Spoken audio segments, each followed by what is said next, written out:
The rise of decentralized cryptocurrencies isn't in the interest of national governments or central banks. The anonymity provided by at least some cryptocurrencies poses problems for governments. It makes them harder to track what you're spending, where you're spending it, are your is your spending in line with how much taxes you're paying. So national governments don't really want crypto. Obviously, for central banks, they want to maintain the fiat monetary system.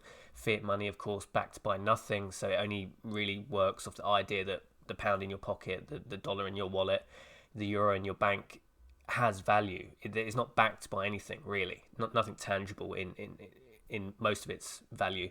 So it only really works off the idea that someone else is going to use that for something. Now, as cryptocurrencies rise, if people start shifting their day-to-day purchases using some sort of cryptocurrency rather than the euro, the yen, the pound, that creates a problem for central banks, as we might start seeing rapid devaluation, rapid loss of purchasing power of these national currencies as people switch over to an alternative means. So this is an interesting article, the rise of central bank digital currencies. This is the central banks, the governments pushing back and trying to beat the cryptocurrencies at their own game. So what exactly is a central bank digital currency, and how is it different than your credit card? A central bank digital currency is backed by government central bank, which means they hold the liability, not your private bank. As decentralized digital currencies like Bitcoin have become more popular, the world's central banks are beginning to realize they need to get in the game or let the evolution of money pass them by. And then it has a map here of just the different central banks around the world that are now experimenting with digital money. Obviously, some very prominent players here: US, Canada, looks like most of Europe, the UK, Australia, already being trialed in China, Thailand, Cambodia, Uruguay, I think that's Sweden, and Ukraine. So we have some countries more advanced than others, but obviously these various central banks are going for this because they don't want to be left behind. They don't want cryptocurrency just to run away. Now, what is the long-term consequences of this? Now, I don't think they're just going to immediately come out and ban crypto. However, when you look at everything else that's happening in the world, how draconian governments have become over the last, say, 4 months, I think we can rule nothing off the table. There's been a lot of pushback from governments, from various people that want to preserve, maintain the status quo, who have vested interests, such as banks, such as people that benefit very well off the credit expansion fiat money system we have at the moment. They don't want to let that go. These are some very prominent, powerful players. We're not talking Joe Bloggs in the street. People in serious positions of power who've been in these positions of power through generations for hundreds of years, right? This isn't going to be a system that's just going to want to collapse by itself. It's very easy using just ways of spooking the public to push back against cryptocurrency. I mean, you can say, they've already said a lot of these arguments, right? So, cryptocurrency is used by drug dealers and terrorists, so we need to ban it. We need to just replace this shady Bitcoin, crypto, dark web currency just with something backed by the Bank of England, the Fed, the ECB. So it'd be interesting on how this one develops. The central banks, anyway, want to get on the party. They want to start issuing.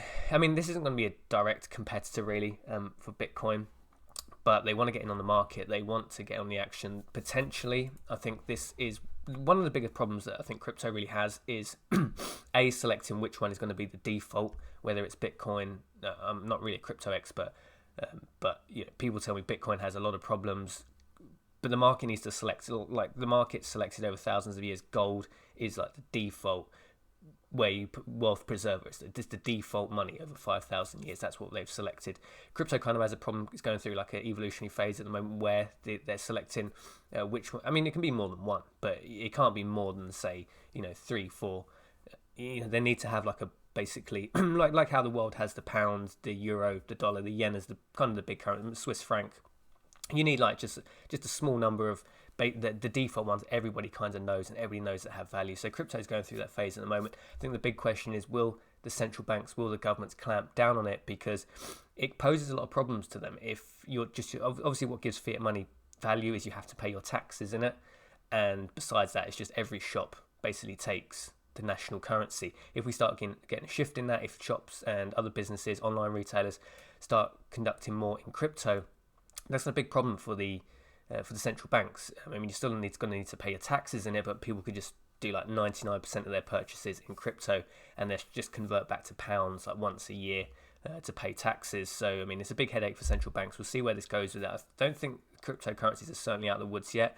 There's probably going to be a lot more legislation coming down on them. There's going to be a lot more calls for the banning of, cryptos, just because only drug dealers and terrorists would possibly use this thing, and speculators, evil capitalist speculators that want to bet against the fiat monetary system. So it's probably going to get quite rough. It's probably going to, and that's one of the things that kind of puts me off crypto. I mean, it's not fully established. We don't know the draconian legislation that the governments will push back. Obviously, the pandemic we're in at the moment is that may go away, but I think the economic consequences are going to be in this mess for a long time, and it's going to be very easy just to whip the public fear up and say why we should ban these cryptos and just go for the Bank of England endorsed central bank digital currency. Let me know your thoughts and opinions on this one, guys. I know some of you are very knowledgeable about cryptocurrency area specifically. I have kind of an overview, but I just have my opinions of the simple steps where it may fall down.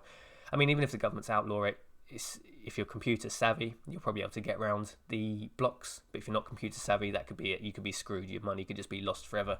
Let us know your thoughts and opinions on this one, guys. Central bank digital currency, do you agree with it, or are you sticking to the decentralized traditional cryptocurrencies? As always, gold is money. Everything else is just credit. Jason from Liberty Bunkers signed off. Good luck and Godspeed, and I'll see you in the next video.